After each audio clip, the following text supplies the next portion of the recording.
ఆంధ్రప్రదేశ్ రాష్ట్రంలో skill development case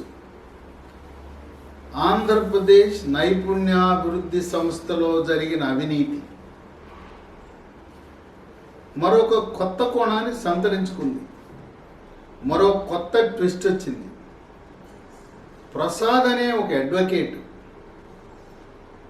ఆయన మరొక న్యాయవాది యొక్క సహకారం తీసుకుని, ఆయన పేరు వజ్జా శ్రీనివాస్. ఈ ప్రసాద్ అడ్వకేట్ అయినా ఆయన తరపున న్యాయపరమైన అంశాలు వాదించడానికి వజ్జా శ్రీనివాస్ నియమించుకున్నాడు. ఆయన ఆంధ్రప్రదేశ్ సిఐడికి ఒక ఫిర్యాదు ఇచ్చాడు. ఏమని ఫిర్యాదు ఇచ్చాడంటే, ఈ ఆంధ్రప్రదేశ్ నైపుణ్యాభివృద్ధి సంస్థ సిమెన్స్ కంపెనీకి ఇచ్చిన ప్రాజెక్ట్లో ఒక కమిటీ ఉన్నది. అది అమలు కమిటీ, పర్యవేక్షణ కమిటీ అని ఉన్నాయి. ఈ అమలు కమిటీ, పర్యవేక్షణ కమిటీలో 12 మంది అఖిల భారత సర్వీసులకు చెందిన అధికారులు, ఐఏఎస్ అధికారులు ఉన్నారు. వాళ్లను కూడా ఏపీసీఐడి పరిధిలోకి తెచ్చి వాళ్ళను కూడా విచారణ జరపాలి. వాళ్ళని ఎందుకు జరపలేదు అని చెప్పి ఏపీసీఐడికి ఒక ఫిర్యాదు అందజేశాడు. ఆ ఫిర్యాదులో ఉన్న 12 మంది ఐఏఎస్ అధికారులు ఎవరంటే, ఒకటి అజయ్ కల్లాం, ఆయన ఆర్థిక శాఖను చూస్తూ రాష్ట్ర ప్రధాన కార్యదర్శిగా రిటైర్ అయ్యి తదుపరి జగన్మోహన్ రెడ్డి ముఖ్యమంత్రి అయిన తర్వాత ఆయన క్యాబినెట్ హోదాలో ముఖ్యమంత్రి కార్యాలయంలో సలహాదారుడుగా చేరాడు. 2 అజయ్ జైన్, 3 రవిచంద్ర, 4 ఉదయలక్ష్మి, 5 ప్రేమ్ చంద్రారెడ్డి, 6 ఎస్ఎస్ రావత్, 7 ఆర్పి సిసోడియా, 8 అర్జా శ్రీకాంత్. ఈయన ఐఏఎస్ అధికారి కాదు, ఈయన ఐఆర్టీఎస్ అధికారి. ఈయన డెప్యుటేషన్పై ఏపీ స్కిల్ డెవలప్మెంట్ కార్పొరేషన్కు రావడం జరిగింది. 9 G Jayalakshmi, 10 Kritika Shukla, 11 K V Satyanarayana, 12 Samuel Anand Kumar. ఈ 12 మంది కూడా ఈ సిమెన్స్ అమలు పర్యవేక్షణ కమిటీలో ఉన్నప్పుడు వారిని కూడా తప్పకుండా సిఐడి విచారణ పరిధిలోకి తెండి అని ఆయన విజ్ఞప్తి చేశాడు సిఐడికి. సిఐడి వాళ్ళంతా ఈ ఫిర్యాదుని వాళ్ళు తీసుకోవడానికి అంత ఆసక్తి చూపల.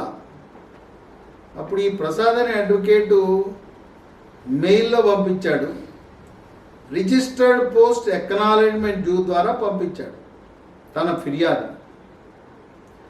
అంటే వాళ్ళు న్యాయ పోరాటం చేయడానికి సిద్ధమయ్యారు. ఇంకొక అంశాన్ని కూడా ఈ ప్రసాద్ అనే అడ్వకేట్ తన ఫిర్యాదులో లేవనెత్తాడు. దీంట్లో 140 మంది నిందితులు అధికారుల దగ్గర వాంగ్మూలాలు, సిఐడి అధికారుల ముందు వాంగ్మూలం 161 సెక్షన్ కింద తీసుకున్నారు. అట్లాగే 164 సెక్షన్ కింద న్యాయమూర్తి ముందు వాంగ్మూలం తీసుకున్నారు. మొత్తం 140 మంది సాక్షులు, 2000 పేజీల నివేదిక. దీంట్లో ఒక 2 ఐఏఎస్ అధికారుల యొక్క వాంగ్మూలాన్ని న్యాయమూర్తి ముందు 164 సెక్షన్ కింద నమోదు చేశారు. వాళ్ళెవరంటే డాక్టర్ పివి రమేష్, ఆర్థిక శాఖ ప్రత్యేక ప్రధాన కార్యదర్శి, మరొక మహిళా సీనియర్ అధికారి, ఆర్థిక శాఖలో ముఖ్య కార్యదర్శిగా ఉన్న సునీత. వీళ్ళిద్దరి యొక్క వాంగ్మూలాన్ని న్యాయమూర్తి ముందు నమోదు చేసి, మరి వీళ్ళిద్దరు ఏంటంటే ఆర్థిక శాఖలో ఉండి ఆర్థిక శాఖ నుంచి నిధులు విడుదల చేసినట్టుగా వాళ్ళ దగ్గర నుంచి వాంగ్మూలం నమోదు చేశారు. మరి ఆర్థిక శాఖే కాకుండా అసలు అమలు పర్యవేక్షణ చేసిన 12 మంది ఐఏఎస్ అధికారులను ఎందుకు విచారణ జరపలేదు అని చెప్పి ప్రసాద్ అనే అడ్వకేట్ ప్రశ్నిస్తున్నాడు. అంతేకాకుండా ఆయన ఈ ఫిర్యాదులో ప్రస్తుత ఆంధ్రప్రదేశ్ నైపుణ్యాభివృద్ధి సంస్థ చైర్మన్ కొండూరు అజయ్ రెడ్డిని కూడా పరిధిలోకి విచారణ పరిధిలోకి తేవాలి. అట్లాగే ఈ అక్రమాలు జరిగిన నాడు ఉన్న చైర్మన్ మేనేజింగ్ డైరెక్టర్గా ఉన్న బంగారు రాజు ఆయన కూడా విచారణ పరిధిలోకి తేవాలని, అట్లాగే సిఇఓ ముఖ్య కార్యనిర్వహణాధికారి, సిఎఫ్ఓ ముఖ్య ఆర్థిక నిర్వహణాధికారి, ఈడీ ఎగ్జిక్యూటివ్ డైరెక్టర్లు వీళ్ళను కూడా విచారణ పరిధిలోకి తేవాలి. వాళ్ళ యొక్క వాంగ్మూలాన్ని కూడా నమోదు చేయాలి. అంతేకాదు కింద నుంచి పై వరకు ఎవరైతే ఆఫీసు సిబ్బంది ఈ సీమెన్స్ ప్రాజెక్టు అమలు పర్యవేక్షణలో బాధ్యులున్నారో వాళ్ళ నుంచి కూడా వాంగ్మూలం నమోదు చేయాలని చెప్పి ప్రసాద్ ఆయన తన ఫిర్యాదులో తెలియపరచడం జరిగింది. ఇక ఇది అందుకున్న తర్వాత ఏపీసీఐడి స్పందించకపోతే వీళ్ళు ప్రజా ప్రయోజనాల వ్యాజ్యాన్ని ఆంధ్రప్రదేశ్ హైకోర్టులో ప్రసాద్ తరపున వజ్జా శ్రీనివాస్ హైకోర్టు దృష్టికి తెచ్చి ప్రస్తుతం ఉన్న చంద్రబాబు నాయుడు కేసులో ఇంప్లీడ్ అవుదామనే ఆలోచనలో ఉన్నట్టుగా సమాచారం వస్తుంది. ఏదేమైనా ఇది ఒక కీలకమైన మలుపు. గతంలో శ్రీలక్ష్మి అనే అధికారి వైఎస్ రాజశేఖర రెడ్డి ప్రభుత్వంలో ఆనాడు జీవోలు జారీ చేసినందుకు ఆమెను జైల్లో పెట్టారు. ఆమెను చాలా ఇబ్బంది పెట్టారు. కనుక ఈ కేవలం రాజకీయ నాయకులే కాదు, అసలు అధికారుల సహకారం లేకుండా ఏది జరగదు. కనుక అధికారులను వదిలేసి చంద్రబాబు నాయుడిని ఇంకా వాళ్ళను వీళ్ళని పట్టుకోవటం ఏంటి అని చెప్పి ప్రసాద్ తన యొక్క వాదనలను ఫిర్యాదులో వినిపించడం జరిగింది. ఇదిలా ఉంటే చంద్రబాబు నాయుడు ఇక కేసులు ఒక్కొక్కటి కలుస్తున్నాయి. ఇప్పటివరకు ఆయన మీద 6 కేసులు ఉన్నాయి. కొత్తగా 7వ కేసు పెట్టేశారు. 6 కేసులు ఏంటి? మొదటిది నైపుణ్యాభివృద్ధి సంస్థ skill development, 2 inner ring road, 3 fibre net, 4 Chittoor జిల్లా ప్రస్తుతం అన్నమయ్య జిల్లాలో ఉండే అంగళ్ళు ఆ ప్రాంతంలో దాడి, 5 అమరావతి అసైన్డ్ భూముల వ్యవహారం. ఇక 6వది కొత్తగా తెర మీదకి తెచ్చి చంద్రబాబు నాయుడు ముఖ్యమంత్రిగా ఉన్నప్పుడు, కొల్లు రవీంద్ర ఎక్సైజ్ శాఖ మంత్రిగా ఉన్నప్పుడు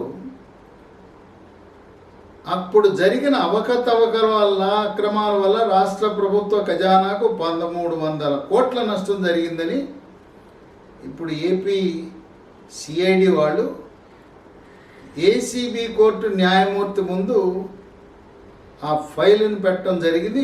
ఇది అనుమతించాలి, వాదోపవాదాలు దీనిపై జరగాలి, దీనిపై చంద్రబాబు నాయుడిని అరెస్ట్ చేయాలని సిఐడి కోరుతాం.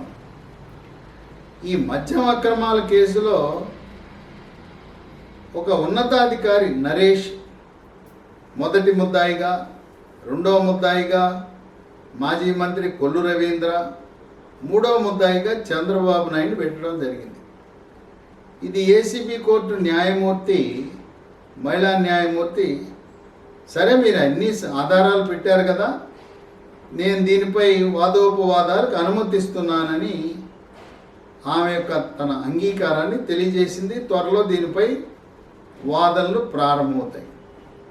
ఇదిలా ఉంటే తాజాగా 7వ కేసుని రంగంలో తెచ్చారు. అదేంటి? ఇసుక అక్రమ తవ్వకాలు. చంద్రబాబు నాయుడు ప్రభుత్వంలో 2016 నుంచి 19 వరకు ఉచిత ఇసుక సరఫరా, దాంట్లో అక్రమాలు జరిగినాయి. ఆ ఇసుక అక్రమంగా తవ్వేసి పర్యావరణానికి హాని కలిగించారు. 40 కోట్ల రూపాయలు పెనాల్టీ కూడా వేశారు. పెద్ద ఎత్తున ఈ భూగర్భ జలాలకు భంగం కలిగేలా ఇసుక తవ్వటం ద్వారా ఎంతో నష్టం జరిగిందని చెప్పి కేసు పెట్టడం జరిగింది. ఎవరు పెట్టారు కేసు? ఆంధ్రప్రదేశ్ ఖనిజాభివృద్ధి సంస్థ మేనేజింగ్ డైరెక్టరు, ఆంధ్రప్రదేశ్ గనుల శాఖ డైరెక్టర్గా ఉన్న వెంకటరెడ్డి ఫిర్యాదు చేశాడు ఏపీసీఐడికి. ఏపీసీఐడి వాళ్ళు ప్రాథమిక విచారణ చేసి ఈ సమాచారాన్ని ఏసీబీ కోర్టులో దీనిపై కూడా విచారణ జరగాలి, దీనిపై కూడా చంద్రబాబు నాయుడిని అరెస్ట్ చేయాలని వాళ్ళు ప్రతిపాదించడం జరిగింది. ఈ ఇసుక అక్రమాల కేసు, ఇసుక కేసులో A1 ముద్దాయిగా ఆనాటి గనుల శాఖ మంత్రిగా ఉన్న పీతల సుజాత మాజీ మంత్రి, A2 రెండవ నిందితుడిగా చంద్రబాబు నాయుడిని, 3 A3లుగా చింతమనేని ప్రభాకర్, ఇక 4 ఆనాటి జలవనరుల శాఖ మంత్రిగా ఉన్న దేవినేని ఉమామహేశ్వరరావు. విచక్షణ రహితంగా ఇసుక నదుల్లో తవ్వటం వల్ల జలవనరులు, భూగర్భ జలాలు అవి కొరత వచ్చి ఎండిపోతాయి అని చెప్పి పర్యావరణానికి హాని కలుగుతుందని ఆయన్ని కూడా 4వ ముద్దాయి కింద చేర్చారు. ఇప్పుడు దీన్ని చూస్తుంటే ఇంకా ఎన్ని కేసులు వచ్చి కలుస్తాయో తెలవని పరిస్థితి. ఒక్కొక్కటిగా కేసులు తెరపైకి తెస్తున్నారు. ఏ విధంగా జగన్మోహన్ రెడ్డిని ఆ సిబిఐ 13 కేసులు, ఈడీ కేసులు అన్నీ కలిపి ఒకదాని వెంట ఒకటి, ఒక కేసులో బెయిల్ వచ్చినా 2వ కేసులో అరెస్టు. ఆ విధంగా జగన్మోహన్ రెడ్డి 16 నెలల పాటు విజయసాయి రెడ్డితో కలిపి జైలు జీవితాన్ని గడిపాడు. చంద్రబాబు నాయుడు కూడా కనీసం 6 నెలల పాటు అసెంబ్లీ, పార్లమెంటు సార్వత్రిక ఎన్నికలు పూర్తయ్యే వరకు ఆయన్ని జైల్లో ఉంచడం ద్వారా మళ్ళీ 2వసారి అధికారంలోకి రావచ్చు అనే ఆలోచనలో వైఎస్ఆర్సీపీ పార్టీ వాళ్ళు ఆలోచన చేస్తున్నారు. ఒక్కొక్కటి ఒక కేసు నుంచి బెయిల్ లభిస్తే 2వ కేసులో అరెస్ట్. ఆ విధంగా చంద్రబాబు నాయుడిని జైల్లో పెడితే తెలుగుదేశం పార్టీ, జనసేన, బీజేపీ పొత్తు పెట్టుకున్న 3 పార్టీలు కలిసి పోటీ చేసిన వ్యూహకర్త, మేధావి, అపర చాణక్యుడు, 45 సంవత్సరాల రాజకీయ అనుభవం ఉన్న చంద్రబాబు నాయుడు లేని లోపాన్ని ఎవరూ పూరించలేరు. చంద్రబాబు నాయుడు ఎవరు కూడా ఆ పార్టీలో 2వ స్థానం నంబర్ 2 లేకుండా చేశాడు. ఆ నంబర్ 2 లేకుండా చేయటమే ఈనాడు కొంప ముంచిందని కొంతమంది రాజకీయ విశ్లేషకులుగా భావిస్తున్నారు. చంద్రబాబు నాయుడు తర్వాత ఆ పార్టీలో నిర్ణయం తీసుకునే శక్తి, వ్యక్తి, అధికారం ఎవరికీ లేదు. అందువల్ల అయోమయం, గందరగోళానికి గురవుతుంది తెలుగుదేశం పార్టీ. 3 పార్టీలు కలిసినా చంద్రబాబు నాయుడు జైల్లో ఉంటే మనకు కలిసి వచ్చే అంశంగా వైఎస్ఆర్సీపీ పార్టీ వ్యూహరచన చేస్తా ఉంది. ఒక కేసులోనే, స్కిల్ కేసులోనే 53 రోజులు జైలు జీవితాన్ని గడిపాడు చంద్రబాబు నాయుడు. ఈ కథ అయిపోయిన తర్వాత మరో 6 కేసులు. వీటన్నిటికీ కీలకం ఈ 17A అనే చట్ట సవరణ. ఎవరినైనా కూడా అరెస్ట్ చేయాలంటే, ప్రతిపక్ష నాయకుడు, మాజీ ముఖ్యమంత్రిని అరెస్ట్ చేయాలంటే రాష్ట్ర గవర్నర్ యొక్క ముందస్తు అనుమతి కావాలి అని చంద్రబాబు నాయుడు న్యాయవాదుల యొక్క వాదన. కానీ ఏసీబీ కోర్టు, రాష్ట్ర హైకోర్టు వాళ్ళు ఏం చూశారంటే, మీరు సాంకేతిక కారణాలు చూపిస్తున్నారు. గవర్నర్ అనుమతి ఉన్నా లేకపోయినా గవర్నర్ ఏం చేస్తాడు, ఆయన కూడా ప్రాథమిక సాక్ష్యాధారాలు చూసి ఓకే ఎస్ అంటాడు.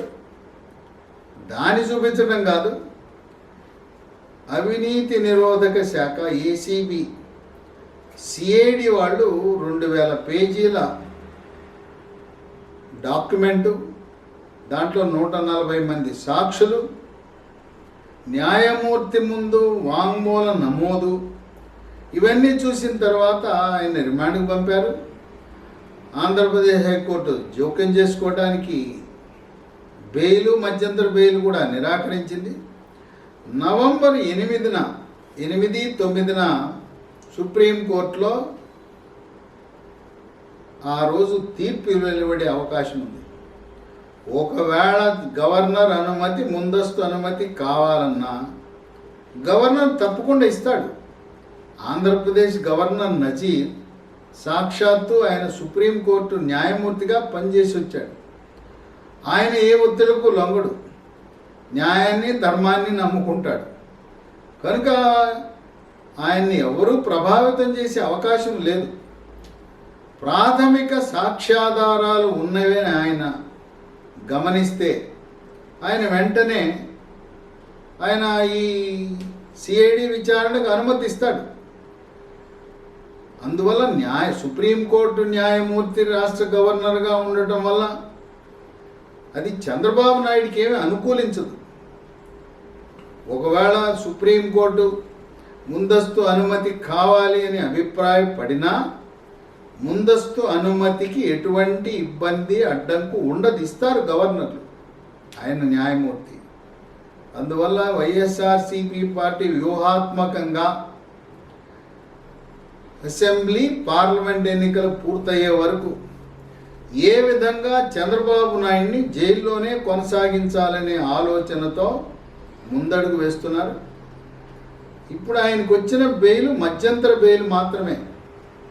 చాలామంది జనసామాన్యులు, న్యాయపరమైన అంశాలపై అవగాహన లేని వాళ్ళు ఏమనుకుంటున్నారంటే ఇది సాధారణ రెగ్యులర్ బెయిల్ అనుకుంటున్నారు. ఇది రెగ్యులర్ బెయిల్ కాదు.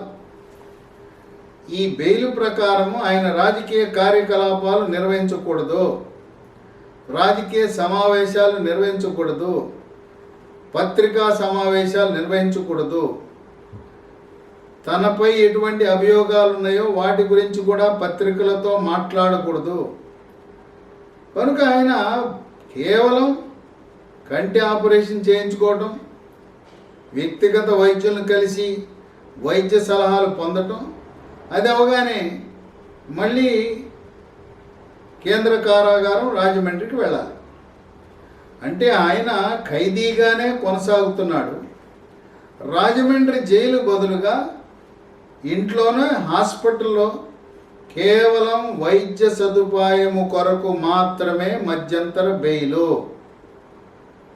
ఈయనకి రెగ్యులర్ బెయిల్ ఇస్తే అప్పుడు ఆయన రాజకీయ కార్యకలాపాలు నిర్వహించవచ్చు. జగన్మోహన్ రెడ్డి కూడా ఆ మాటకు వస్తే ఆయన కూడా బెయిల్పై ఉన్న ఖైదీనే, ఆయన పేరు కేసులేం కొట్టేయలేదు. ఆయన ముఖ్యమంత్రిగా ఉండటం వల్ల, పని భారం వల్ల నా న్యాయవాది వస్తాడు నా తరపున, అది మినహాయింపు అంటే సిబిఐ కోర్టు వాళ్ళు మినహాయింపు ఇచ్చారు. ఆయనపై కేసులు ఇంకా నడుస్తూనే ఉన్నాయి. సిబిఐ కేసులు, ఈడీ కేసుల్లో నిందితుడుగా ఉన్న జగన్మోహన్ రెడ్డి కేవలం బెయిల్ మీద మాత్రమే బయట తిరుగుతున్నాడు. ఎప్పుడైనా సిబిఐ కోర్టు ఏ రోజైనా మేము జగన్మోహన్ రెడ్డికి ఇచ్చిన బెయిల్ రద్దు చేస్తున్నామంటే ఆయన కూడా జైలుకి వెళ్ళాలి. ఆయన కూడా షరతులు వర్తిస్తాయి. అందువల్ల చంద్రబాబు నాయుడికి రెగ్యులర్ బెయిల్ వచ్చే వరకు ఆయన రాజకీయంగా ఏ రకంగా తెలుగుదేశం పార్టీ, జనసేన ఈ రెండు కూటమికి ఒక దశ నిర్దేశం ఇచ్చే అవకాశం లేదు. ఏదైనా వైఎస్ఆర్సీపీ పార్టీ, ఆంధ్రప్రదేశ్ ప్రభుత్వం వ్యూహాత్మకంగా ఒక్కొక్క కేసు గొలుసు కట్టు కేసులు. మొన్న మద్యం కుంభకోణంలో చంద్రబాబు నాయుడిని నిందితుడిగా చేర్చారు. ఇసుక కుంభకోణం అని చెప్పి చంద్రబాబు నాయుడిని నిందితుడిగా చేర్చారు. అక్కడేమో కొల్లు రవీంద్ర మాజీ మంత్రి మద్యం కుంభకోణంలో, ఇసుక కుంభకోణంలో మహిళా నేత మాజీ మంత్రి పీతల సుజాత. ఇప్పటి వరకు అధికారులు ఎవరు కూడా ఇబ్బంది పడకుండా వాళ్ళు ఎవరు కూడా జైలుకి వెళ్ళలేదు. ఇప్పుడు ఈ ప్రసాద్ అనే అడ్వకేట్ వేసిన ఆయన ఫిర్యాదు సిఐడికి ఇచ్చిన ఫిర్యాదు అది న్యాయ పరిధిలోకి వచ్చి హైకోర్టుకు వస్తే అంతా నిర్వహించేది అధికారులే కదా. ఫైళ్ళు నడిపేది అధికారులు, బిల్లులు చెల్లించేది అధికారులు.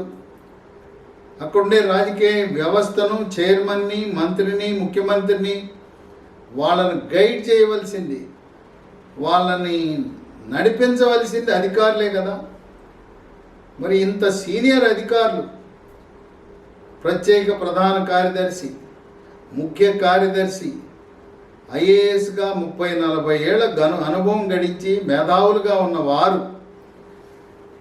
వాళ్ళు మార్గదర్శకాలను, ప్రభుత్వ నియమ నిబంధనలను, ప్రజా ప్రయోజనాలను ఉటంకించి ఫైల్లో రాయటమే కాకుండా రాజకీయ నాయకులకు అవగాహన కల్పించవలసిన బాధ్యత ఉన్నది కనుక ఈ ప్రసాద్ అడ్వకేట్ చేస్తున్న ఆయన న్యాయ పోరాటంలో భవిష్యత్తులో ఐఏఎస్ అధికారులు లేదు కార్యనిర్వహణలో, విధి నిర్వహణలోని అధికారులు కూడా ఇరుక్కునే అవకాశం ఉందని న్యాయ కోవిదులు భావిస్తున్నారు. ఏది ఏమైనా మద్యం కుంభకోణం, ఇసుక కుంభకోణం అయిన తర్వాత మరి నెక్స్ట్ ఏ కేసులో చంద్రబాబు నాయుడిని ఇరికించి ఆయన ఒక దాంట్లో బెయిల్ వస్తే రెండో దాంట్లో అరెస్ట్ చేసి ఇట్లా కేసుల పరంపరలో ఇరికించాలని చూస్తున్నారని రాజకీయ విశ్లేషకులు, మేధావులు, న్యాయ కోవిదులు భావిస్తున్నారు. ఏదేమైనా నవంబర్ 8, 9 2 రోజుల్లో సుప్రీంకోర్టు ఇవ్వబోయే తీర్పు చాలా కీలకంగాను, క్రియాశీలకంగాను, మార్గదర్శకంగాను చంద్రబాబు నాయుడు యొక్క భవిష్యత్తు, తెలుగుదేశం పార్టీ భవిష్యత్తు సుప్రీంకోర్టు తీర్పుపై ఆధారపడి ఉంటుందని విశ్లేషకులు భావిస్తున్నారు.